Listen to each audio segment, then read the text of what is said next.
Miércoles 22 de agosto del 2018, amigos, es un gusto estar con ustedes nuevamente aquí en Emisión Estelar del Comercio TV a mitad de semana con lo más destacado de esta jornada. Aquí iniciamos.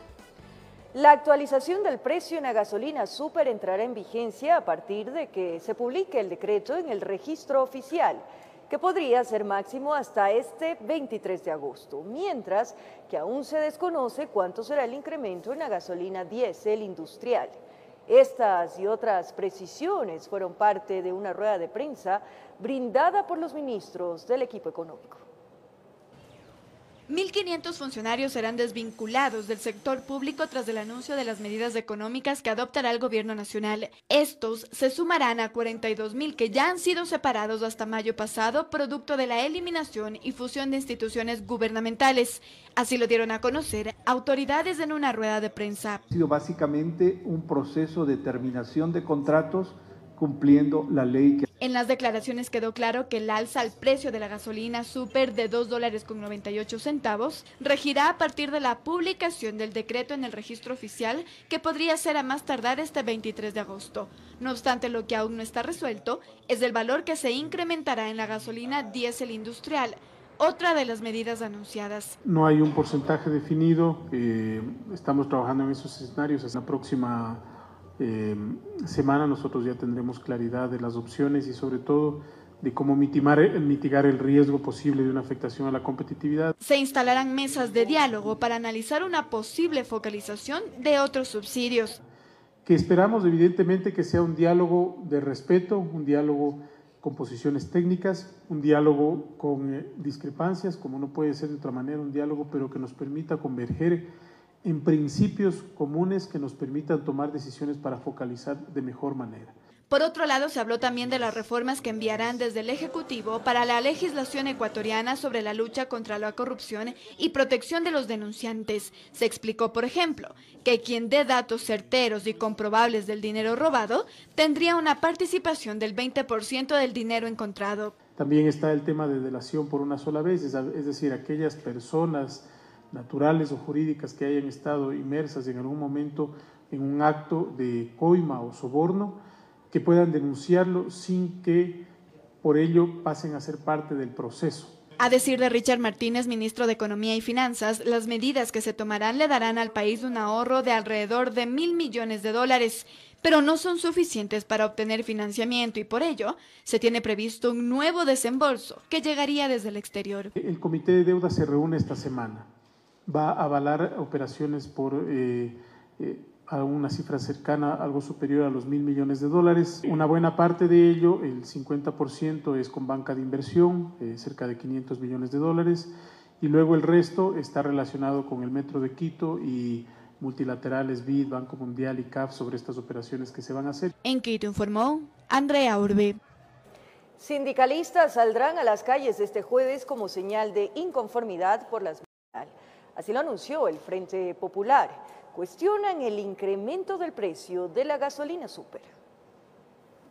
Esta fue la respuesta del Frente Popular por el anuncio económico del régimen. Estamos preparando ya para el día de mañana las movilizaciones en las provincias del país y en la ciudad de Quito. Se trata de una movilización que en Quito saldrá a partir de las 16 horas, desde la Caja del Seguro Centro Norte de la capital, con destino a Carondelet.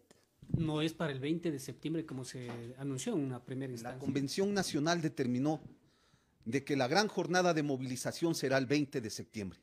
Sin embargo, estableció que si el gobierno nacional incrementaba el precio de la gasolina, los trabajadores y los pueblos del Ecuador nos tomaremos las calles. La Coordinadora Latinoamericana de Organizaciones del Campo y la Federación Ecuatoriana de Indios no descartan la posibilidad de sumarse a las medidas. De hecho, se sienten ignorados por el gobierno nacional.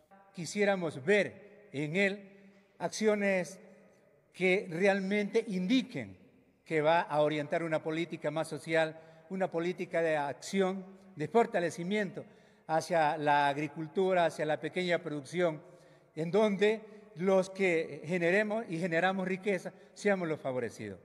De hecho, las acciones que hasta ahora se han venido haciendo van en desmedro de las mismas. Y por lo tanto, rechazamos estas medidas que afectan directamente al plato y al bolsillo del pueblo ecuatoriano.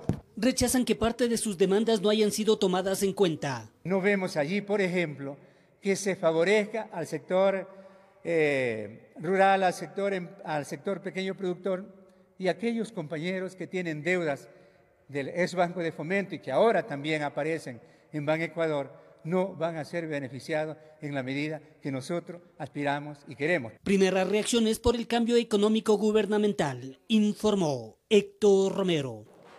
Un ahorro anual de 60 millones de dólares dejará la supresión y fusión de las entidades gubernamentales, que se prevé realizar como parte de las medidas económicas anunciadas por el primer mandatario.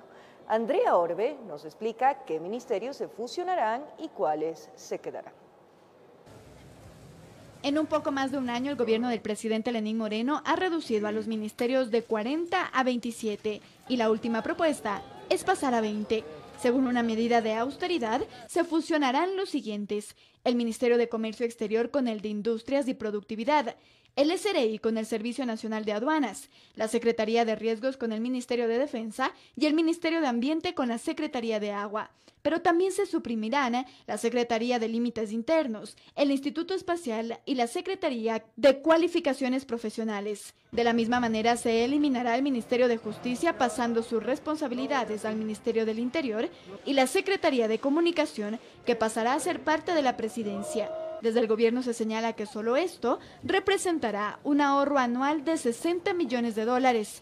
Es entonces que los ministerios que quedarán son: Secretaría de Educación Superior, Ciencia, Tecnología e Innovación, Secretaría Nacional de Desarrollo, Ministerio de Producción, Comercio Exterior e Inversiones, Ministerio de Inclusión Económica y Social, Ministerio de Salud Pública, Ministerio de Trabajo, de Educación, de Agricultura, Ganadería, Acuicultura y Pesca, de Cultura y Patrimonio, de Energía y Recursos Naturales No Renovables, de Transporte y Obras Públicas, Ministerio de Desarrollo Urbano y Vivienda, Ministerio de Telecomunicaciones y Sociedad de la Información, Ministerio de Ambiente y Agua, Ministerio de Defensa y Riesgos, Ministerio del Interior, Ministerio de Economía y Finanzas, Ministerio de Turismo, Ministerio de la Política y Derechos Humanos y el Ministerio de Relaciones Exteriores y Movilidad Humana. En Quito informó Andrea Urbe. Y como un ajuste económico más que como un plan, califica Ramiro Aguilar el anuncio gubernamental de las medidas económicas. De su parte, el exministro de Economía, Mauricio Pozo, sostiene que este no permitirá acceder fácilmente a los préstamos de los organismos multilaterales. Los cuestionamientos frente a las medidas económicas presentadas por el gobierno nacional nos hicieron esperar. Ramiro Aguilar, ex asambleísta y ex candidato a la vicepresidencia de la República, tiene observaciones. Las medidas anunciadas por el presidente son de ajuste y no se corresponden con un plan económico. Un plan económico es una proyección, una planificación que le diga al país cómo va a ser competitivo, que le diga al país cómo y cuánto va a crecer y que además lo planifique a 5, a 10, a 15 años. Tampoco Aguilar es partidario que se pretenda fusionar algunos ministerios. La clave para él está en reducir el personal. Lamenta la fusión del Servicio de Rentas Internas con las aduanas. Lo que nunca se compuso en el Ecuador son las aduanas, porque las aduanas han sido foco de corrupción, de troncha política. Si usted junta las dos, ¿qué es lo que va a pasar? No que el SRI componga las aduanas, sino que las aduanas destruyan el SRI. Eso es infame. El exministro de Economía, Mauricio Pozo, se suma a las críticas. Hace énfasis en el incremento del precio de la gasolina super. Entonces, el rato que levanta el subsidio a la una y no topa la otra, sustituye consumos, es decir, se pasa parte del consumo de un producto al otro producto y termina o recaudando menos o simplemente le puede costar hasta más. El anuncio gubernamental para Pozo no refleja la magnitud de la situación económica que vivimos. Un programa de esta naturaleza, en términos del gasto a lo largo del tiempo, no permite apoyo internacional. Es decir, no es un programa que serviría para un acuerdo con los multilaterales. Se pretende no solo ser crítico y presentar alternativas. Las Fuerzas Armadas le cuestan al país en gasto corriente más de $1.000 millones al año. ¿Es necesario reducirlas? En mi opinión es necesario reducirlas, dejar un grupo más calificado, más técnico, en menor cantidad y mejor equipado. Mire usted el grado de inoperancia en términos ya prácticos, cuando usted tiene número y no calidad. En San Lorenzo no le capturan a Huacho todavía y todas las capturas las está haciendo la policía colombiana y el ejército colombiano. Informó Héctor Romero.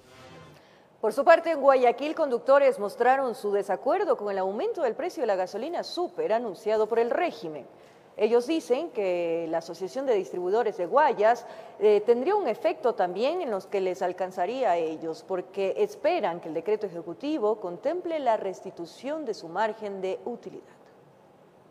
Recibimos un país quebrado económicamente. Antes de que el anuncio cale en los bolsillos, las filas de vehículos empezaron a crecer en las estaciones de servicio, como el malestar de quienes usan gasolina súper, y hasta estos días pagarán 2,26 por galón. A veces ando con $5, allá no me va a alcanzar los $5.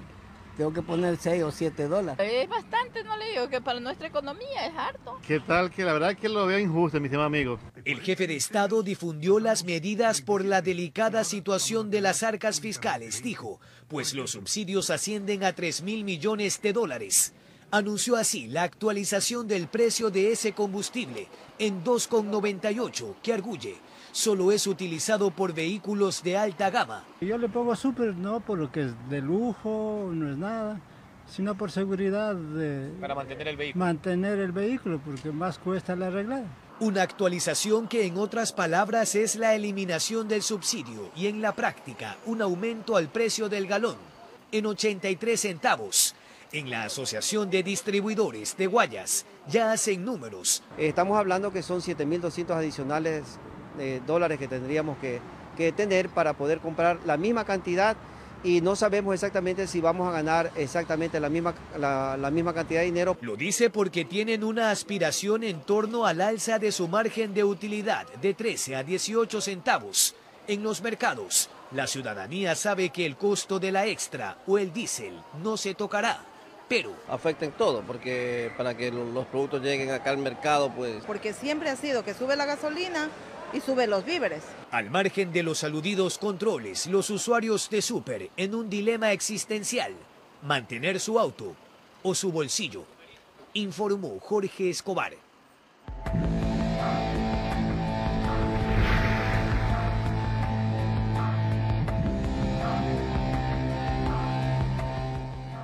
La audiencia que preveía revisar las medidas cautelares contra la exigencia de pasaporte para el ingreso de venezolanos al Ecuador quedó fuera para el 24 de agosto como estaba prevista en un principio. La Defensoría del Pueblo lamentó este hecho, pues ellos habían pedido que se adelante la misma con el fin de que no se vulnere por más tiempo los derechos de los ciudadanos. No duró más de una hora y ahí, con la sala llena, la jueza Judith Naranjo dispuso que se deje insubsistente la providencia que fijaba la fecha de la audiencia para este 22 de agosto. En la misma se iba a tratar la solicitud de medidas cautelares contra la exigencia de pasaporte como único documento válido para el ingreso de venezolanos al territorio nacional. Gina Benavides, defensora del pueblo, lamentó esta acción. Esto nos ponga a pensar en el sentido de las garantías constitucionales. A veces esto nos deja un mal sabor, porque tenemos una constitución muy garantista, pero el rato en que queremos activarla no funciona. Vemos esta decisión como lamentable porque esto lo que genera es que se siga extendiendo el problema y que definitivamente se sigan vulnerando los derechos de los ciudadanos venezolanos que están en condición de movilidad humana, que en este momento están en la frontera, que son víctimas de la trata de personas, del coyoterismo. La audiencia en un principio se había determinado que sería el viernes 24 de agosto. No obstante, tras una solicitud de parte de la Defensoría del Pueblo y otras instancias, se fijó la misma para este miércoles. El viceministro del Interior, Diego Tipán, señaló que haberlos llamado antes representaba un irrespeto a su legítima defensa. De esta manera el Estado ecuatoriano garantiza una debida defensa y de esta manera los ministerios que tomamos esta decisión en base a la política pública a fin de poder promover una migración segura, una migración ordenada y prevenir una migración riesgosa se mantenga. A decir de Benavides, prolongar más la audiencia representa seguir vulnerando los derechos de los ciudadanos venezolanos que quieren ingresar al Ecuador. Tenemos a mujeres embarazadas que llegaron con su cédula de identidad, documento que está balizado por su país y llegan a punto de frontera y no pueden pasar. Entonces, esperamos a la audiencia del día viernes, pero yo lo que lamento es porque en el camino se están quedando muchas personas y luego va a haber problemas porque las personas se quedan justamente en situación de irregularidad. La irregularidad no la han provocado ellos tienen documento de identidad. En Quito informó Andrea Urbe. Un grupo de extranjeros que llegaron a la frontera protagonizaron una protesta pacífica en coordinación con la Defensoría del Pueblo. El objetivo, solicitar a las autoridades de libre tránsito por el país. Mientras en Tulcán, un aproximado de 200 venezolanos visitan diariamente el comedor solidario. Así amaneció el puente de Rumichaca, con poca afluencia de extranjeros en los dos puntos migratorios, después de que ayer cerca de 800 venezolanos salieron sin documentos hasta Perú. Aquellos que se quedaron o acabaron de llegar con carteles en mano piden a las autoridades ecuatorianas los dejen transitar de forma legal por el país. Recalcan que solo están de paso. Que nos respeten como seres humanos, pues, porque estamos emigrando no porque queremos, sino porque tenemos una necesidad muy grande que en Venezuela no hay nada. Sobre todo para los venezolanos que estamos saliendo, nos permitan llegar a los destinos que estamos buscando llegar para ayudar a nuestras familias.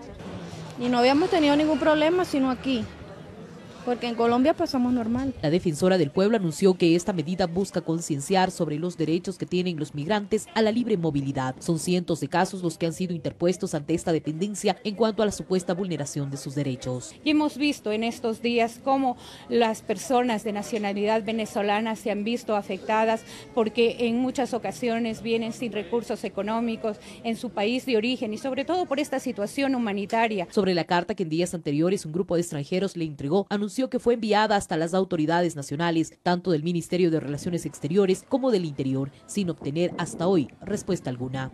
Este documento ha sido enviado a nuestras autoridades en Quito a efecto de hacer llegar esta carta a las entidades que emiten política pública. Mientras esto ocurre en Rumichaca, en Tulcán cada día crece más el número de venezolanos que duermen en las calles y buscan de un plato de comida diariamente. Prueba de ello es que llegan hasta el comedor solidario de la parroquia Catedral, a donde acuden 200 extranjeros todos los días.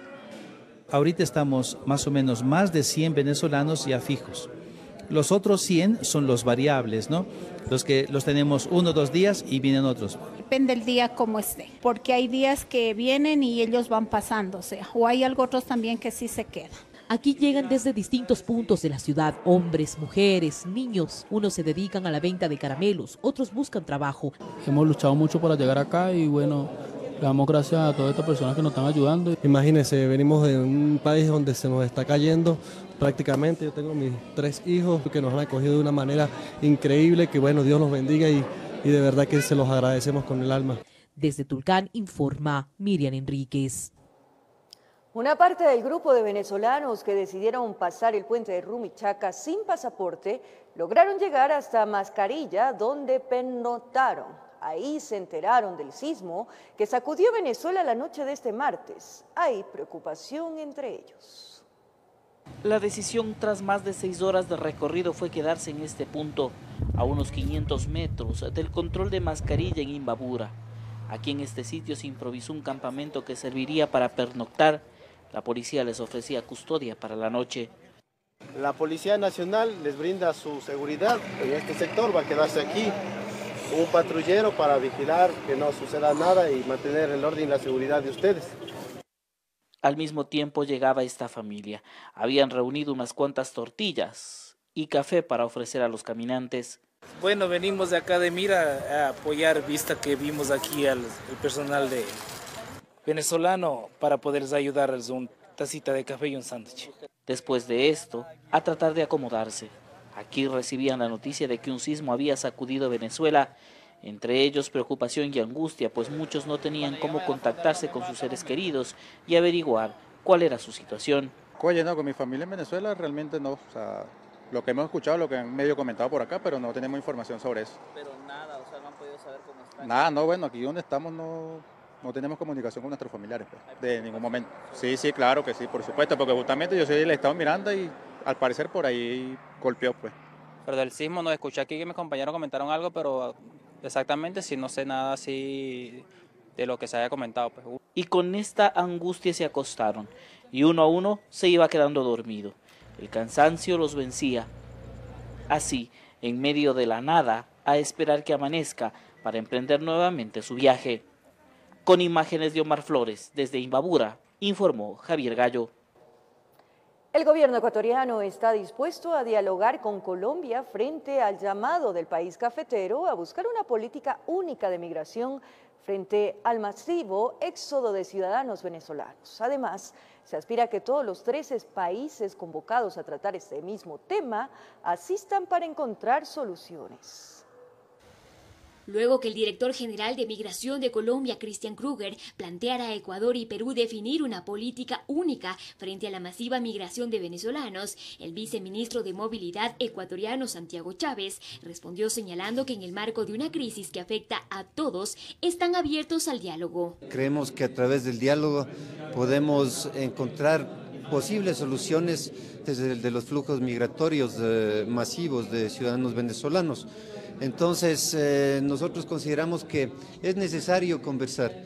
Por lo pronto, el canciller José Valencia confía en que la convocatoria que hizo Ecuador a 13 países de la región para discutir el masivo flujo migratorio el próximo 17 y 18 de septiembre en Quito, dé luces para encontrar soluciones. Digo que confiamos porque el tema de los flujos migratorios masivos de venezolanos se ha conversado previamente con otros países y todos ellos, por supuesto, coinciden en que es un tema urgente, que es un tema que concierne a toda la región y que es un tema que necesita de coordinación regional para atenderlo adecuadamente. Estamos invitando también a Venezuela, no sabemos si participará. Valencia además ratificó el derecho de Ecuador para exigir pasaporte a los ciudadanos venezolanos. Por tanto, la decisión conforme a lo que la ley determina exigía o exige pasaportes para los ciudadanos venezolanos.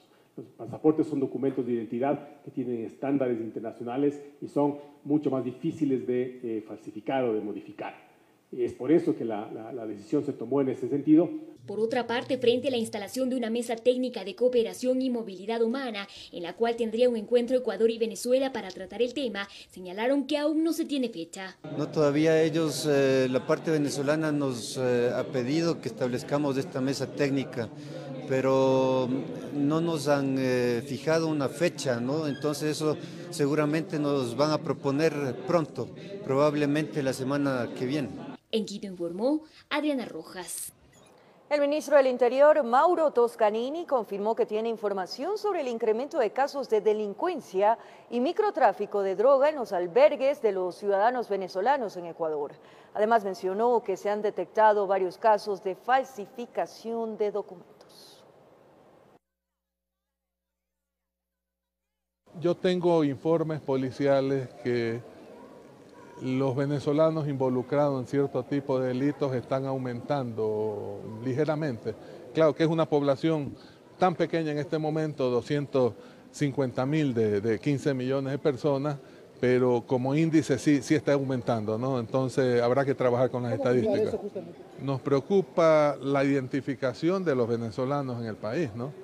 En este momento se dice que están alrededor de 250 a 300.000 venezolanos, entraron al país más de 1 millón de venezolanos y así como nosotros tenemos una cédula muy clara de identificación, debe tener cualquier extranjero que entra al país, ¿no? Esa es nuestra preocupación. Hemos detectado cientos de documentos, cédula falsa con la fotografía cambiada, pues no tienen código de seguridad, son las cédulas que nosotros a lo mejor utilizamos hace 30 años.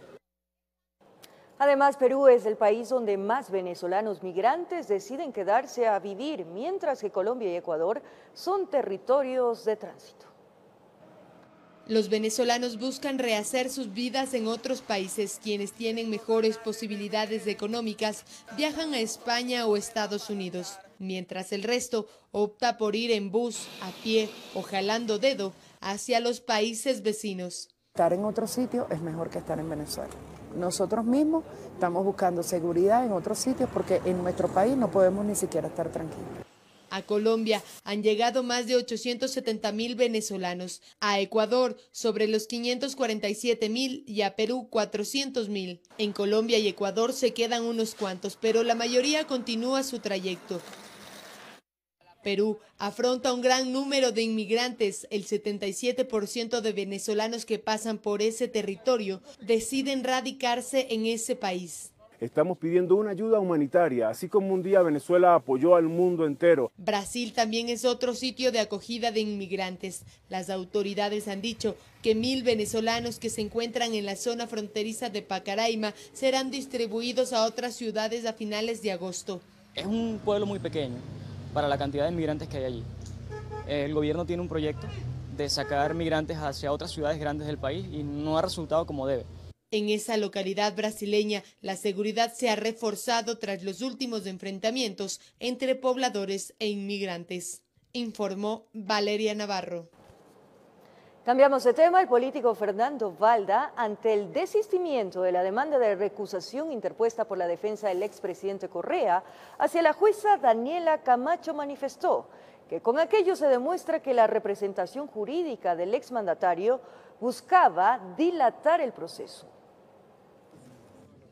La demanda de recusación que Caupolicán Ochoa, abogado del expresidente Rafael Correa, puso en contra de la jueza que lleva el proceso por el presunto delito de secuestro de Fernando Balda tenía una finalidad diferente a la que se perseguía. Así lo informó el político Balda. Recordemos que la audiencia preparatoria de juicio estaba fijada para el 6 de agosto, la cual se pospuso precisamente por este pedido de recusación. Y sería precisamente por eso que el pasado 21 de agosto Caupolicán Ochoa habría desistido de esta demanda de recusación en contra de Camacho. Ante ello, Balda genera otra conclusión. Como Correa sabe que él no va a poder ser juzgado y sentenciado mientras esté prófugo, entonces seguramente reflexionó y dijo, ¿para qué recuso a la jueza?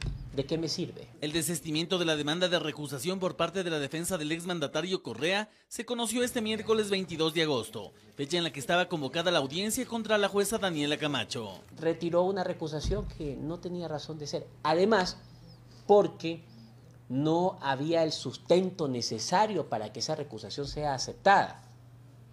Y ellos sabían que la recusación no iba para ningún lado. Conocido este particular, la jueza Daniela Camacho continuará llevando el proceso judicial que se sigue por el presunto secuestro en el año 2012 de Fernando Balda. Ellos lo que querían era ganar tiempo. ¿Para qué? Digo yo, tal vez podría ser para evitar que inicie un proceso judicial, que haya una sentencia más pronta y en este momento tal vez ya esa sentencia hubiera sido adjuntada a los documentos que se enviaron a Interpol. Fernando Balda finalmente señaló que él y su defensa esperan que inicien las próximas diligencias la audiencia de juzgamiento. Por lo pronto se conoce que la audiencia preparatoria de juicio en este proceso será el próximo 18 de septiembre. Informó Javier Rosero. Por no tener título de cuarto nivel y por incumplir un artículo de la Ley de Ordenamiento Territorial, el Consejo de Participación Ciudadana y Control Social Transitorio suspendió en funciones a Fernando Cordero, que era titular de la Superintendencia de Ordenamiento Territorial. Dos incumplimientos encontrados en el informe de evaluación elaborado por investigadores fueron suficientes para que el Consejo de Participación Ciudadana y Control Social Transitorio resuelva cesar de sus funciones a Fernando Cordero de la titularidad de la Superintendencia de Ordenamiento Territorial. Con 5 votos a favor, 1 en contra y 1 abstención, señor presidente. La primera observación sería que Cordero no contaría con título de cuarto nivel reconocido por la Ley Orgánica de Educación Superior. Es un título propio de modalidad virtual, no presencial. El funcionario tendría una maestría del Instituto de Estudios Bursátiles adscritos a la Universidad Complutense de Madrid, pero para el Consejo Transitorio, este no contaría con el requisito legal, ya que ese título es propio de ese instituto. La Secretaría Nacional de Educación Superior, Ciencia y Tecnología, CENESIT, certificó que el mencionado título corresponde a un título propio, no constituye título académico de cuarto nivel. El segundo señalamiento tendría que ver con conflictos de intereses. En este punto se dio a conocer que uno de los hijos de Cordero era gerente de una empresa inmobiliaria hasta mayo del 2017, cuando fue postulado en la terna de designación y era, por tanto, una prohibición establecida en la Ley de Ordenamiento Territorial. El señor Juan Fernando Cordero Carballo, hijo del señor arquitecto Fernando Cordero, ha sido gerente de la empresa inmobiliaria Piedra Huasi, S.A., en 2 periodos. La Lotus estipula que los candidatos a la Superintendencia de Ordenamiento Territorial no pueden tener vínculos familiares con personas que gerencien empresas nacionales y extranjeras dedicadas a la gestión, construcción y promoción del sector inmobiliario. Y además, actualmente es accionista y desde el 2 de julio del 2015 es presidente de la empresa Proyectar Construcciones y Proyectos Procar CIA Limitada. Adicionalmente, los señores Carlos Joaquín Cordero Carvalho y José Esteban Cordero Carvalho, también hijos de Fernando Cordero, así como su cónyuge Nelly Carvalho, son socios accionistas de la mencionada empresa. Fernando Cordero podrá presentar un recurso de revisión en un plazo de 3 días. Informó Patricia Aldaz.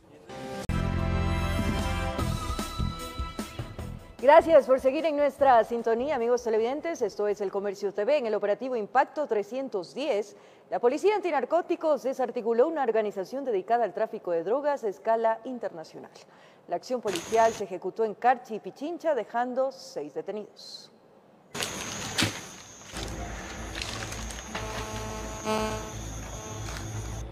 Serían los que faltaban por caer de la organización narcodelictiva que utilizaba territorio ecuatoriano para copiar droga que tenía que salir a mercados internacionales.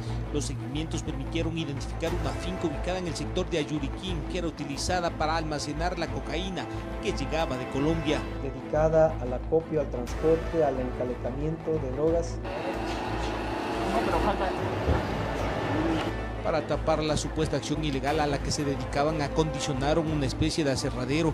Con esta fachada, los vehículos que ingresaban y salían siempre cargaban madera, pero algo falló, alguien los delató y el verdadero trabajo al que se dedicaban quedó al descubierto. La Policía Nacional continúa realizando el mayor de los esfuerzos para combatir a estas organizaciones delictivas.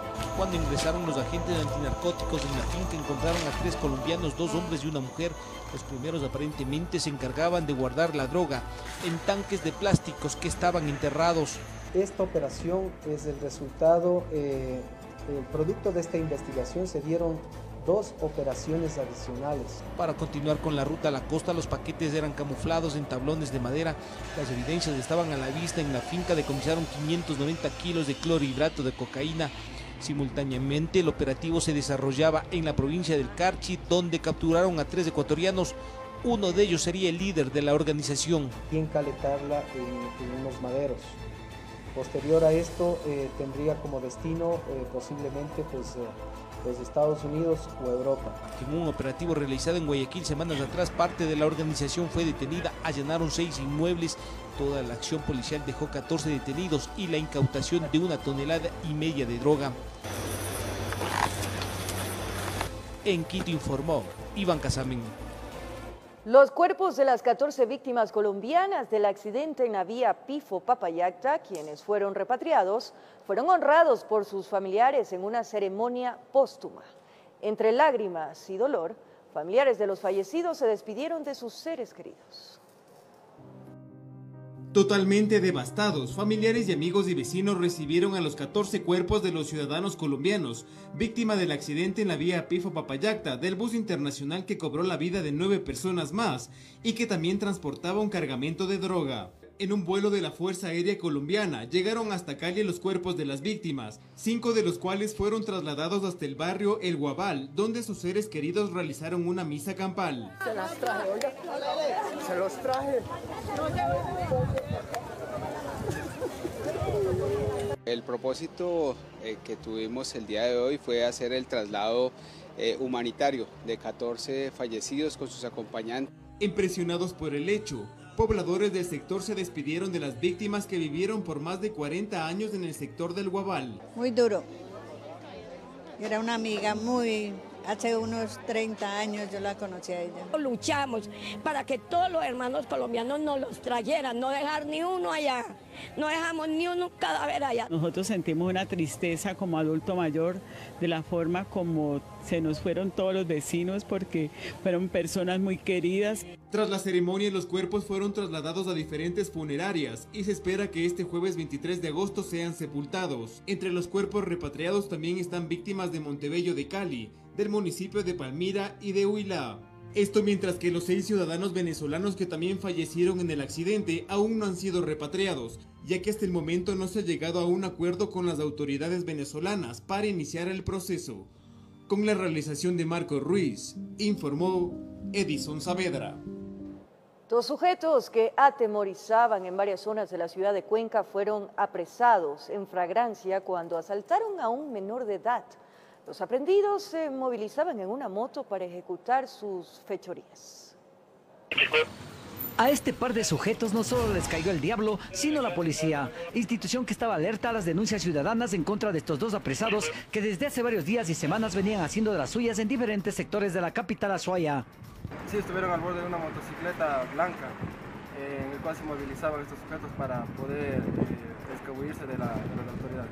En su consabida manera de actuar, la pareja sorprendió esta vez a un joven que usaba su celular en una vereda del sector de Totoracocha y con cuchillo en mano arrebataron el aparato y huyeron en la motocicleta como se ve en la cámara. Se llevaron un celular, le amedrentaron con un cuchillo. Estos no contaron con la denuncia del joven, alerta que movió a miembros policiales que montaron un rápido operativo dando con los supuestos malhechores. Se pudo interceptar a 2 individuos que se encontraban a bordo de una motocicleta blanca marca Volkswagen.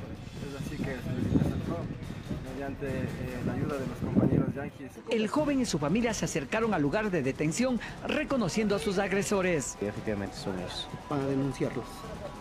Vamos ahora a ver a la fiscalía a dar una versión. Se encontró un arma blanca, un teléfono iPhone. Asimismo existe la denunciante, ya que son varios los delitos que se vienen cometiendo el día de hoy. A estos 2 apresados se les acabó la fiesta, misma que no terminará si los ciudadanos se acercan a presentar sus denuncias. Informó desde la ciudad de Cuenca, Francisco Ramírez. Cámaras de seguridad de un centro comercial ubicado en la vía San Borondón captaron el accionar de un sujeto que saca el vidrio de un auto para robar la computadora.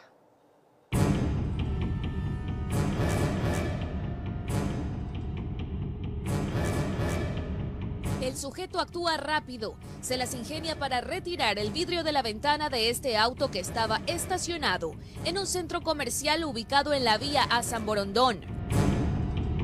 De ahí se lleva una computadora portátil. Sus movimientos quedaron registrados por una cámara de seguridad del sitio. El hombre corre hacia otro vehículo que estaba a pocos metros, se embarca y huye. Nadie sospecha del robo. Gracias a la grabación, los afectados pudieron notificar a las autoridades para localizarlo, informó Adriana Peralta. Ahora les contamos que el gobierno mexicano entregará compensaciones a 48 ecuatorianos, víctimas directas e indirectas de la masacre perpetrada hace 8 años en San Fernando de Tamaulipas, en donde el cártel de los Zetas ejecutó a 62 migrantes, en su mayoría sudamericanos. Fue precisamente este 22 de agosto, al cumplirse 8 años de la masacre perpetrada en el 2010 en San Fernando, Tamaulipas, México, en la cual 72 migrantes, en su mayoría sudamericanos, fueron cruelmente asesinados por miembros del cartel de los Zetas, que autoridades del gobierno de Ecuador y del país azteca hicieron oficial la compensación a víctimas ecuatorianas directas e indirectas de este crimen. En estos hechos fallecieron 5 personas ecuatorianas, mientras que una sobrevivió ayudando a reconstruir la verdad sobre lo acontecido. A nombre del Estado mexicano, expreso mi más profundo pesar por aquello que ocurrió a sus connacionales en un país hermano. Esta reparación integral parte de este reconocimiento. Proviene de un Estado al que le interesa atender el dolor de las víctimas. Según las investigaciones, 74 migrantes fueron secuestrados por este grupo irregular. De ellos, solo 2 sobrevivieron y el resto fueron ejecutados al no pagar el dinero que se exigía para su liberación.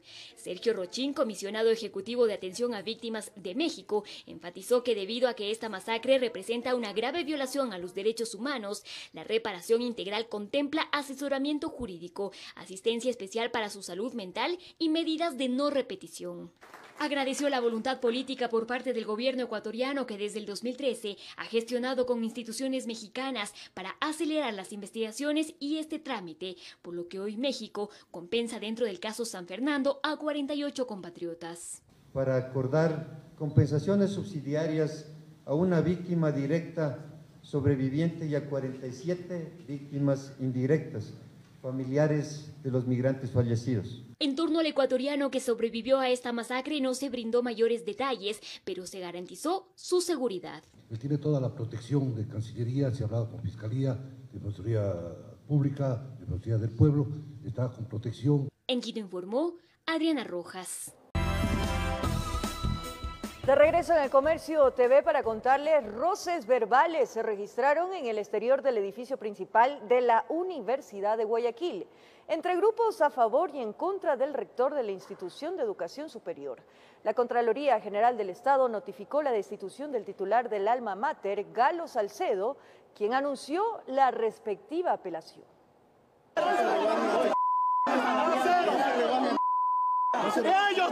No habían pasado ni 24 horas la notificación de la Contraloría General del Estado, en la que indica la destitución del rector de la Universidad de Guayaquil, Galo Salcedo, que en menos de su segundo año de gestión, una auditoría determina responsabilidades y la emisión de títulos supuestamente con irregularidades de la Facultad de Jurisprudencia, y en los bajos el rectorado. Ya se enfrentaban los dos grupos, uno a favor y otro en contra.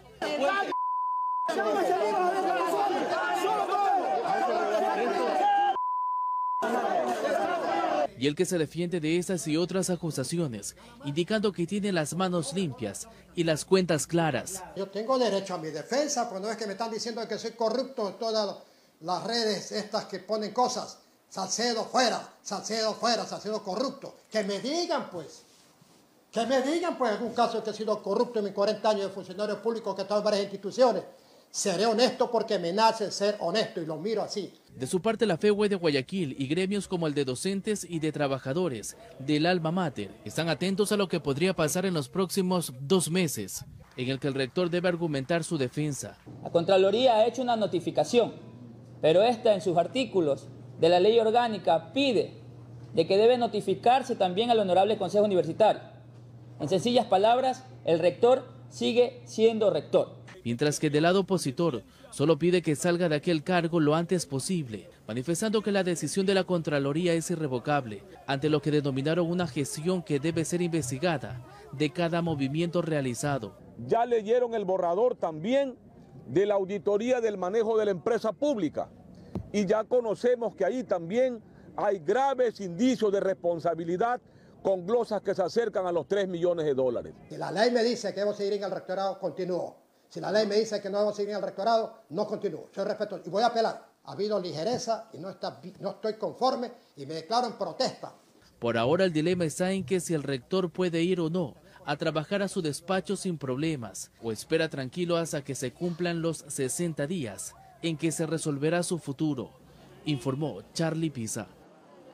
De última hora, el Senado de Argentina aprobó por unanimidad el pedido de allanamiento a 3 viviendas de la exmandataria Cristina Fernández de Kirchner, después del pedido que el juez Claudio Bonadio presentó en la causa de los cuadernos de la corrupción, que investiga el cobro de sobornos de empresarios para obtener contratos de obra pública durante el periodo 2005-2015. Y con esto nos despedimos, amigos televidentes. Gracias por su sintonía, cariño y también compañía. Un abrazo grande para todos.